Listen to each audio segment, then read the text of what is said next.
pero me dice producción que ya lo tenemos en línea a Boris Mauricio, politólogo, que lo tenemos después de un buen periodo de tiempo y le damos la bienvenida. Bienvenido Ánfora 2021, Boris.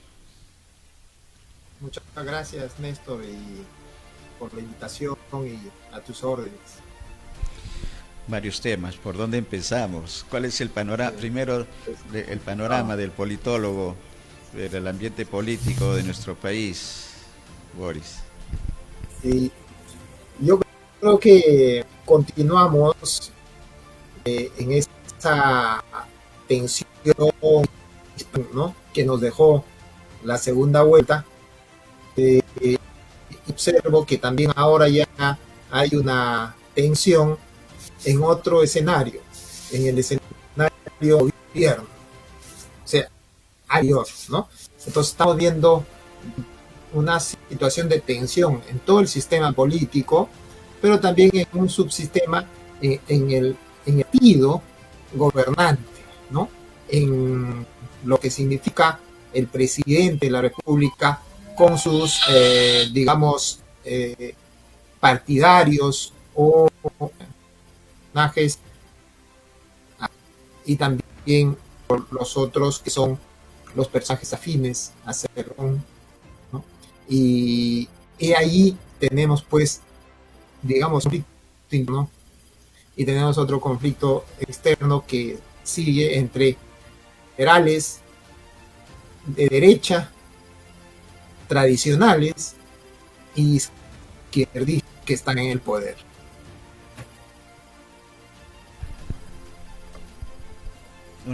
Esa es una primera lectura, ¿no?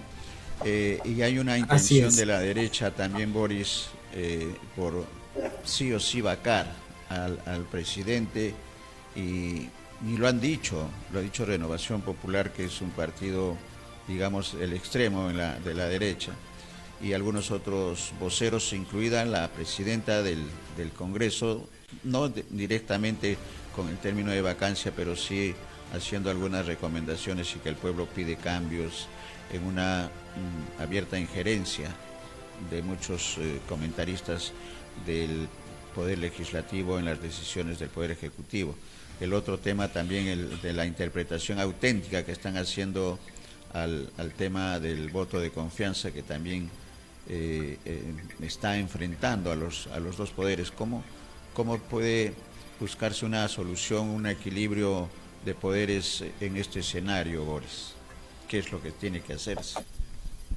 Sí, el, lo que manda tanto para los dos actores, el ejecutivo y el legislativo, primero tienen que entender vos que hay una constitución que es el marco que todos deben respetar. Hay leyes que tienen que adecuarse así. O sea, dentro de la democracia, porque ambos, ejecutivo y legislativo, son producto de la democracia, legitimados la democracia, todos tienen que tener claro que deben actuar dentro de las normas constitucionales y dentro de las leyes. En segundo lugar, ¿no?, también tienen claro que el Estado necesita ambos para implementar políticas urgentes. En ese sentido, no puede ni el Congreso deslegitimar o desconocer, ¿no?, y seguir esa batalla de querer traerse abajo al gobierno, ¿no?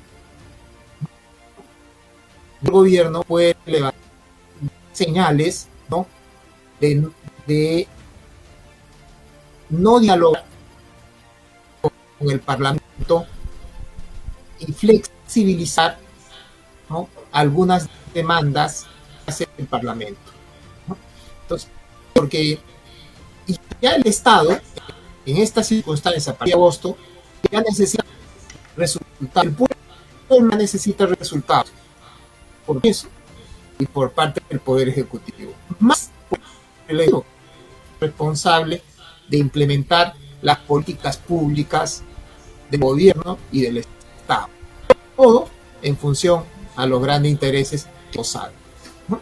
Entonces, en un estado de emergencia, con mayor razón, ¿no?, deben priorizar temas para que cada actor, ¿no?, dentro de sus límites que tiene, ¿no?, definir hacia dónde vamos. Por ejemplo, por un concreto, ¿no?, el tema de la estabilidad económica. Todo el Perú reclama que tenemos que empujar el carro de la estabilidad económica. Y es la clase gobernante, es el gobierno y el poder ejecutivo la que tiene el máximo esfuerzo para que la estabilidad económica, el crecimiento, ¿no?, se dé mayor fuerza en estos meses que vienen.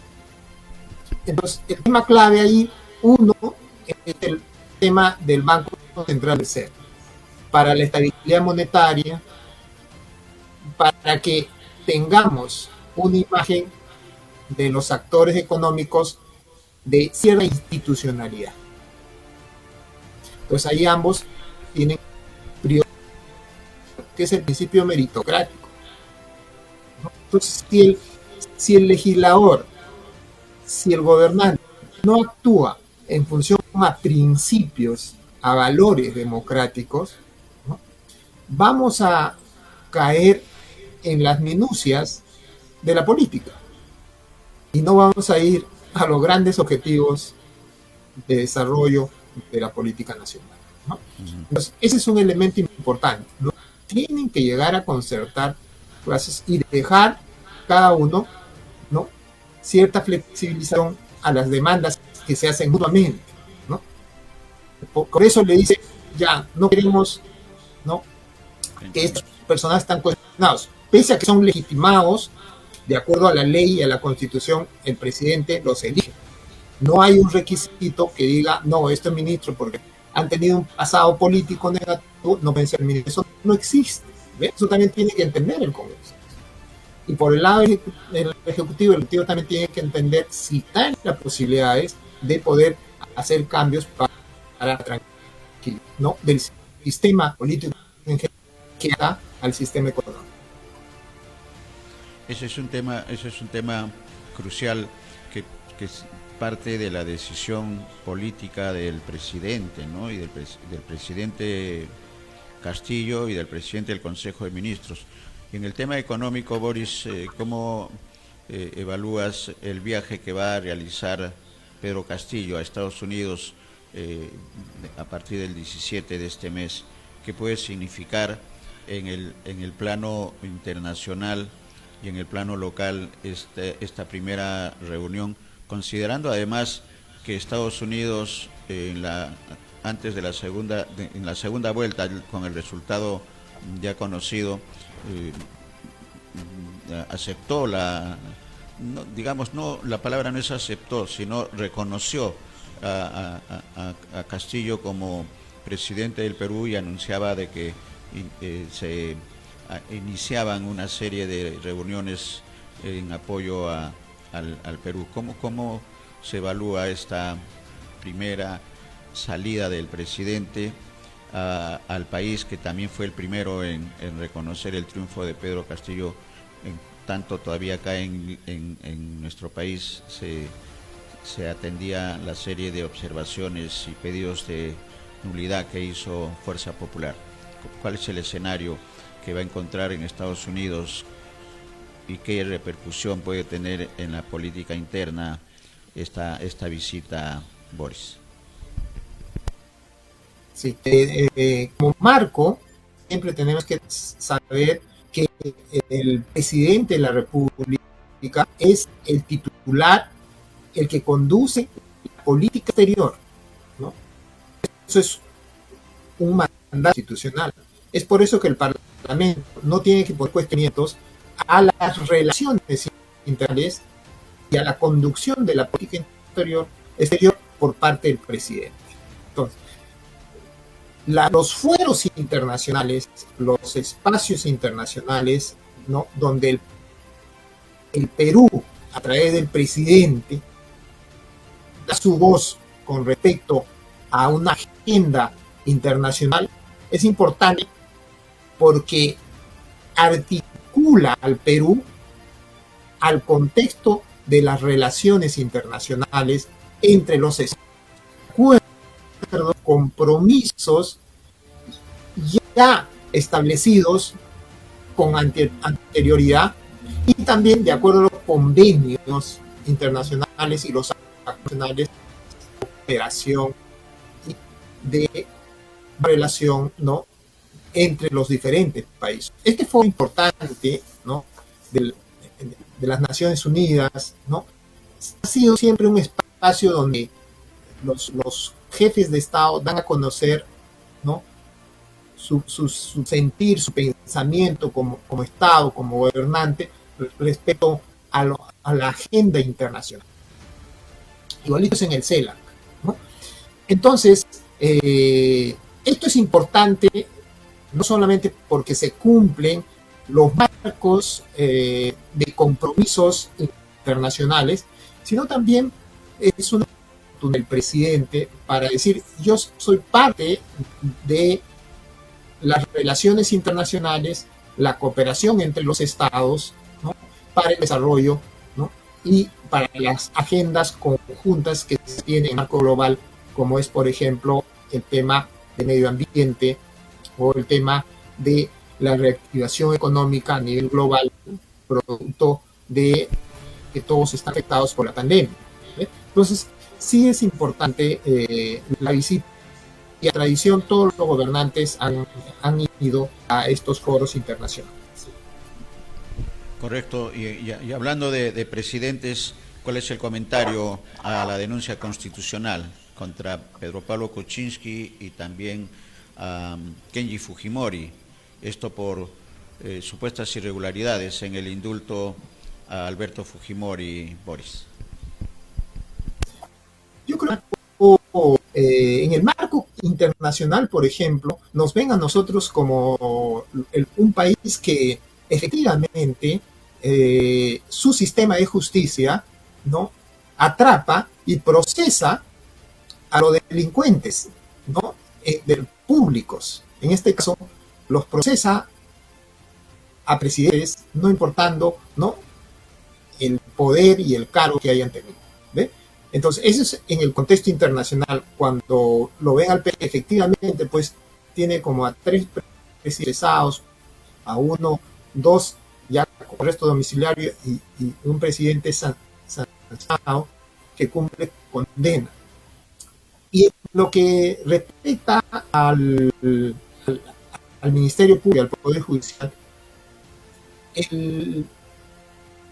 digamos, la sociedad democrática tiene que dejar que estas instituciones sigan actuando dentro de la independencia del poder político y dentro de los principios institucionales que dan la ley para tanto el Ministerio Público como también el Poder Judicial administren justicia, defiendan y procesen cualquier funcionario público que cometa en sus funciones actos delictivos, lesivos para los intereses nacionales.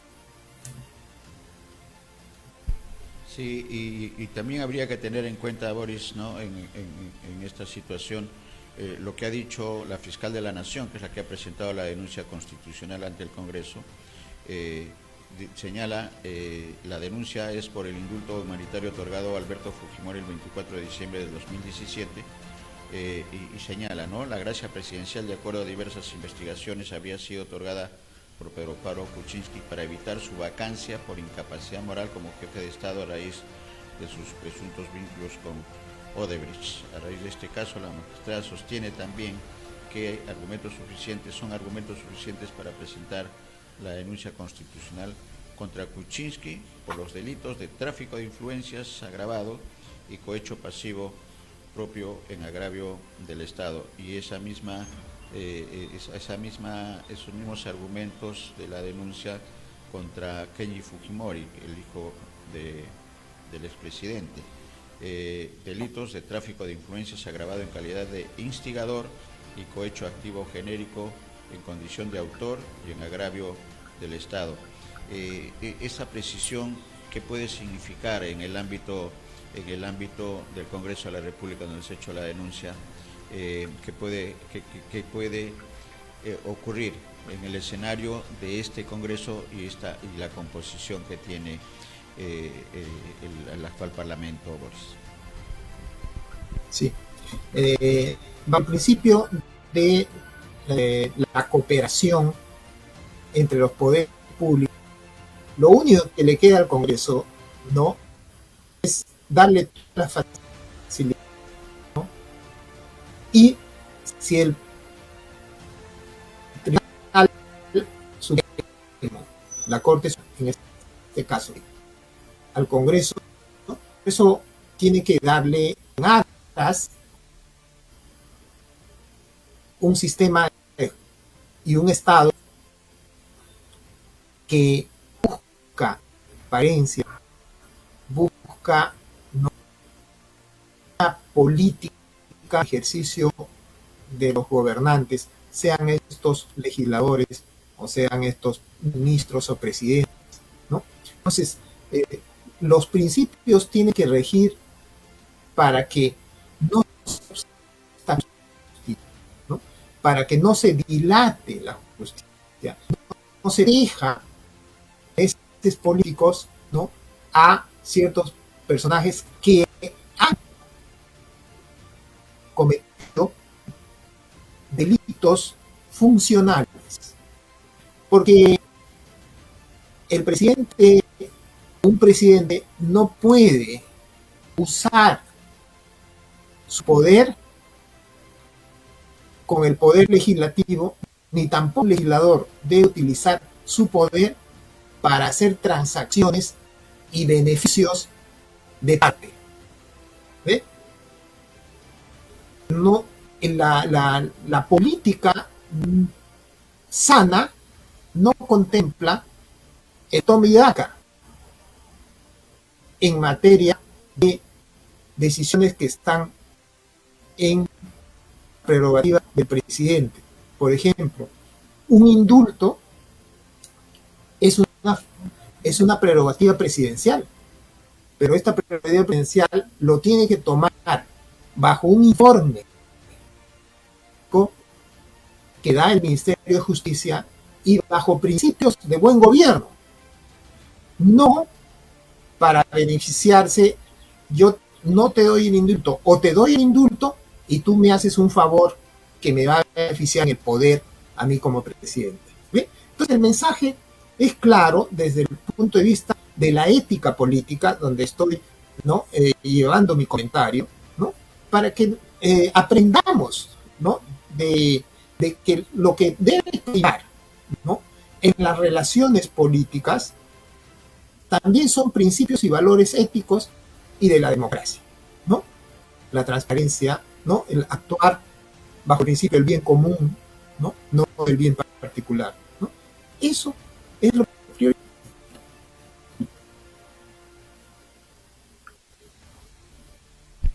A tener en cuenta, ¿no? A tener en cuenta un comentario también. Hoy día estamos teniendo información del Congreso de la República, Boris, que se va a instalar el día de hoy, o ya se está instalando la Comisión de Ética, hablando de comportamientos éticos, Exacto.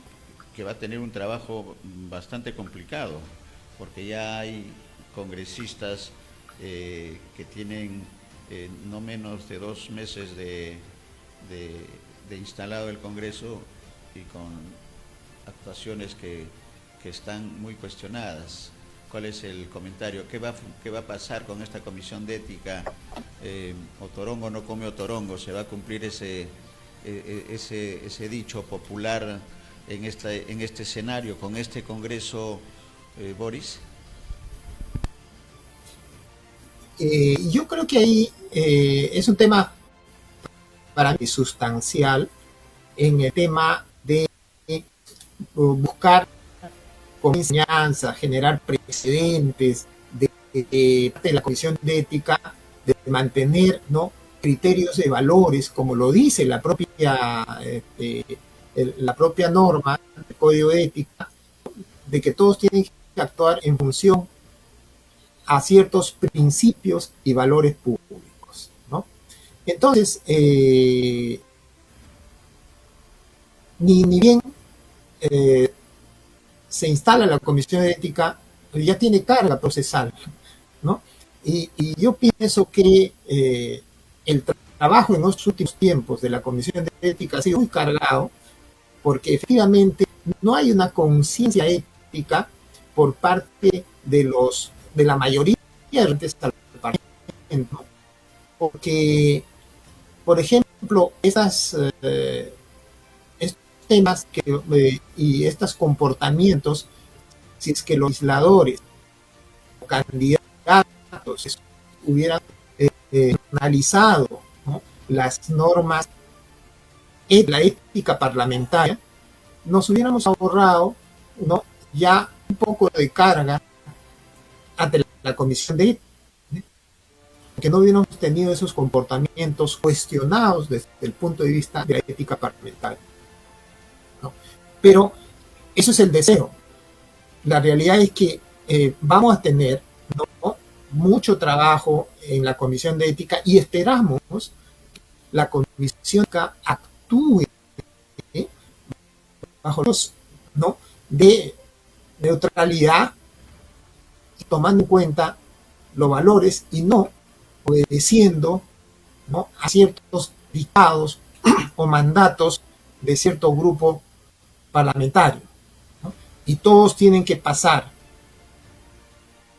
por la Comisión de Ética, los que están encausados y los que van a venir, ¿no?, tienen que pasar, y la Comisión de Ética tiene que actuar, ¿no?, como un administrador de justicia ética, ¿eh?, y sancionar de acuerdo a lo que establece el reglamento del Código de Ética, y en lo que establece los principios para sancionar de acuerdo a la gravedad de los comportamientos violatorios Código de Ética parlamentaria.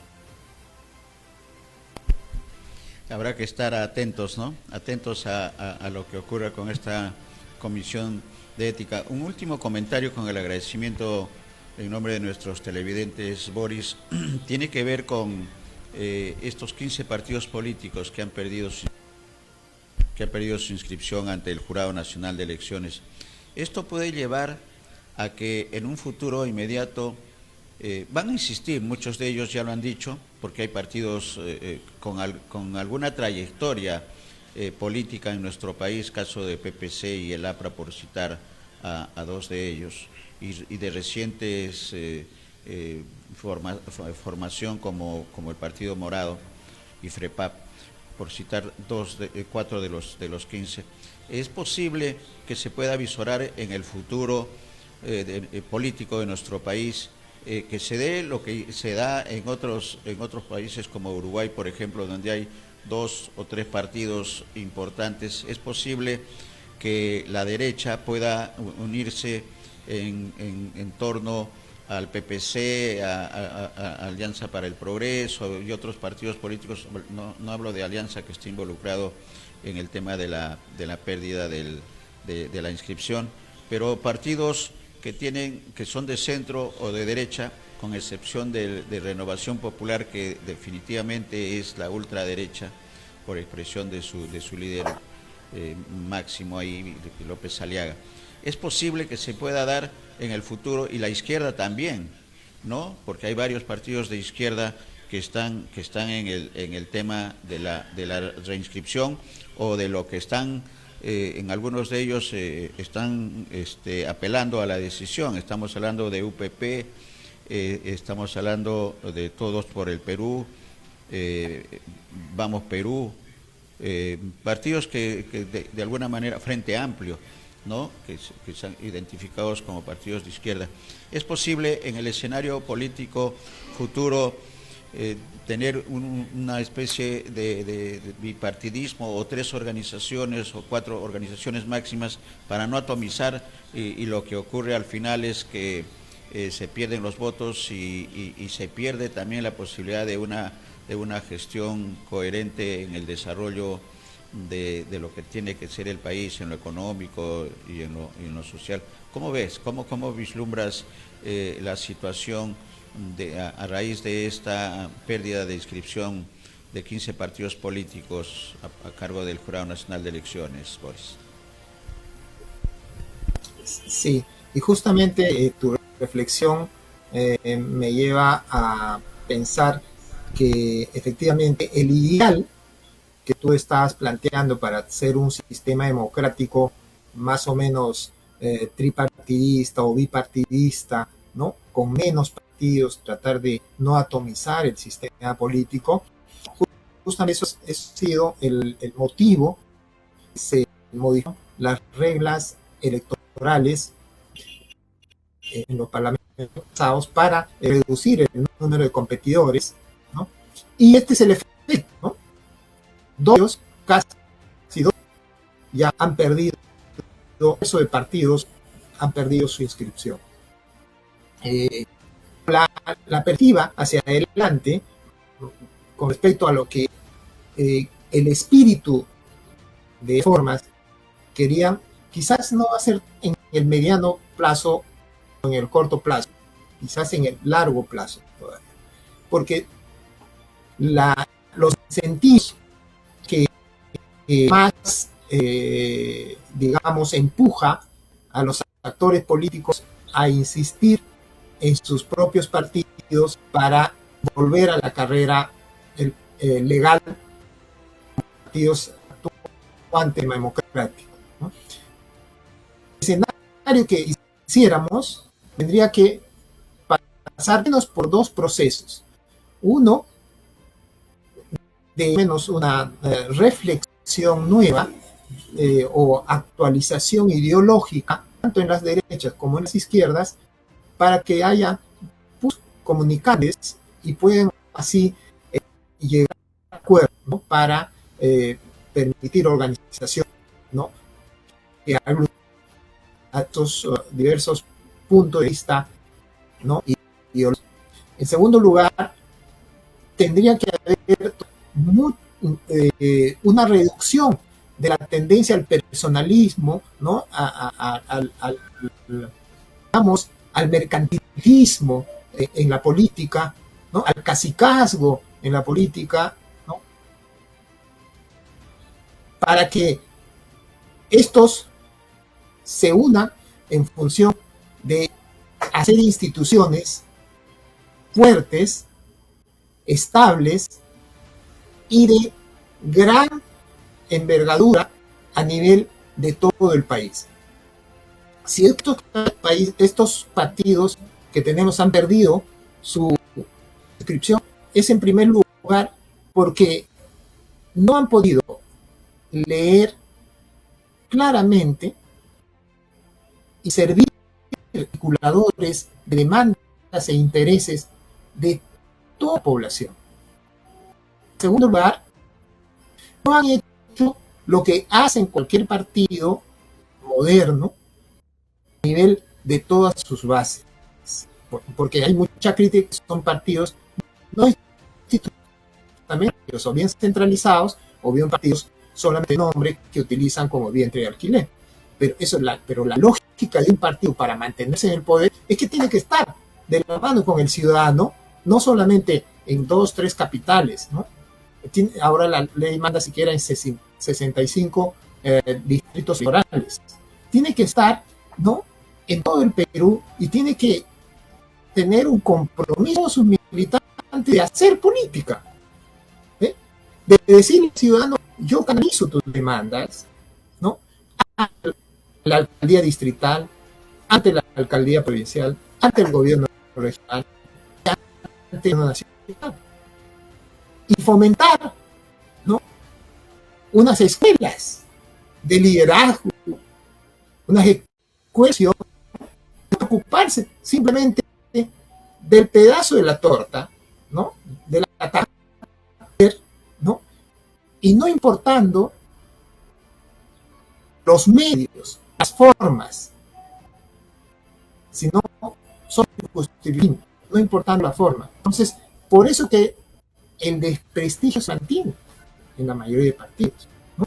Y también otro elemento importante es porque cuando han llegado al poder, no han resuelto los problemas estructurales del país. Para darte dos ejemplos, en el tema de educación, en el tema de salud, ¿no? Problemas que venimos arrastrando, ¿no? Y que somos poco competitivos en el mundo, en educación, donde nos falta colegios, donde hay una infraestructura pésima, ¿no? Donde los profesores necesitan mayor meritocracia. Entonces, esas cosas, los partidos que han estado en el poder no lo han solucionado, no han sentado las... Mire, que estamos en el bicentenario y estamos discutiendo estos temas, y eso nos hace perder competitividad en todos los aspectos de la vida nacional, en el aspecto político, en el aspecto económico, en el aspecto cultural, ¿no? En el aspecto social, hasta en el aspecto deportivo. Porque la gran base de construcción de una sociedad competitiva, de una civilización grande, es sobre la base de una educación de calidad, no una educación elitista y muy cara que tenemos de la educación privada, y una educación de baja calidad en el tema público.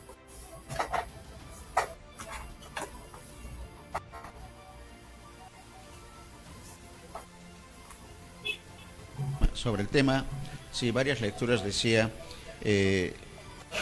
primero que será posible que se supere el caudillismo, ¿no? Para lograr este consenso y esta aspiración de tener 2 o 3 partidos fuertes y sólidos, y segundo que creo que también tiene que partir de una autocrítica de estos partidos políticos, Boris, que han quedado fuera, no por decisión del Jurado Nacional de Elecciones, que ha hecho cumplir lo que se ha establecido en la ley, sino si hay el poder de autocrítica de los partidos que no han sabido sintonizar lo que está ocurriendo en el ámbito social y político de nuestro país, y quedan rezagados y los reflejos se dan pues con decisiones como estas del Jurado Nacional de Elecciones en organizaciones que se suponía sólidas y estables. O sea, hay un tema de autocrítica, hay un tema de caudillismo, hay varios aspectos que vamos a ir analizando de acuerdo a cómo se presente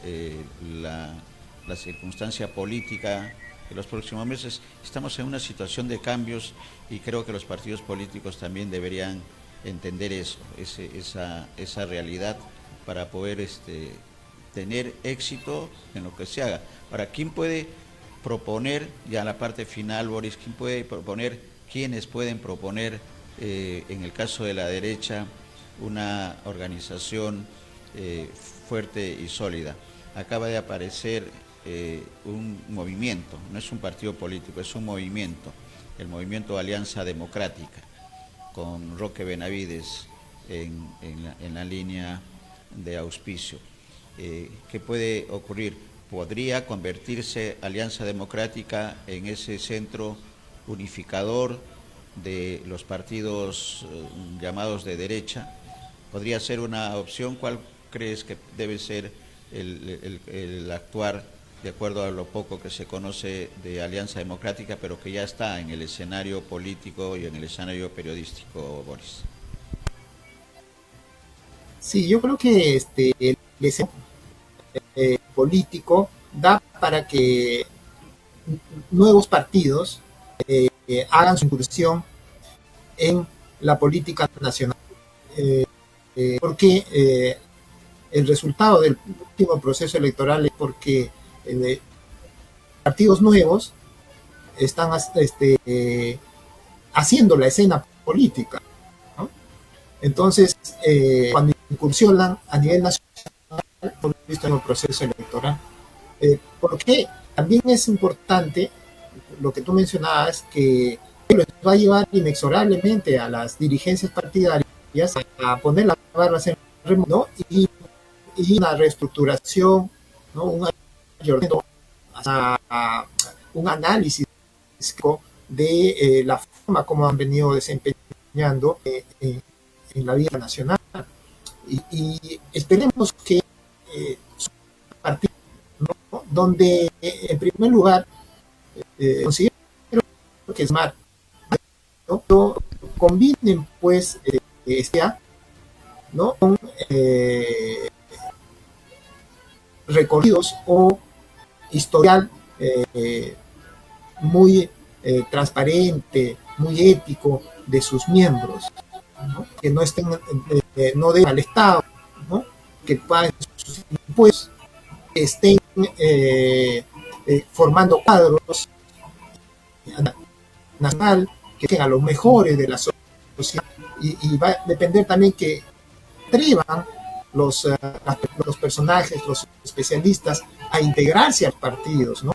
Y no tengan el temor de que ingresando a un partido van a perder su prestigio ganado, ¿no? Ya sea como intelectuales, como expertos o como profesionales, porque eso es lo que les aleja un poco, ¿no? Y también los jóvenes, ¿no? Tendrán que ir a opciones, efectivamente, el marco ideológico sea un marco integrador, ¿no? Sea un marco no radical, porque el Perú no está hecho, al parecer, ¿no? Para posiciones radicales de uno y de otro lado. ¿Ve? O sea, me parece que es el pensamiento dominante, ¿no? De los peruanos. Entonces buscan opciones, estas opciones nuevas tienen que ser, ¿no? De acuerdo a un marco del ideal que quieren los peruanos, ¿no? Para buscar la inclusión, que es otro tema que los partidos han descuidado, ¿no? De ser inclusivos, ¿no? Con nuestra diversidad cultural, con nuestra diversidad étnica, ¿no? Para integrarlos en una propuesta que no los deje a ellos fuera, ¿no? Que lo que al país de manera integral, participación de los actores también de las diversas líneas, de los diversos segmentos sociales en los aparatos organizativos de los partidos que vendrán. Correcto, correcto. Vamos a estar atentos. Hay varios temas que están en agenda, la Comisión de Ética, este tema de los partidos políticos, y en realidad todo lo que está ocurriendo en nuestro país, el mismo viaje del presidente Castillo a Estados Unidos, van a ser muy, digamos, temas de conversación en los próximos días. Así que vamos a estar atentos. Gracias por esta oportunidad, Boris, de conversar con nuestros televidentes, y estamos coordinando para ver cómo va a ir este desarrollo del panorama político peruano. Gracias, Boris. Muchas gracias.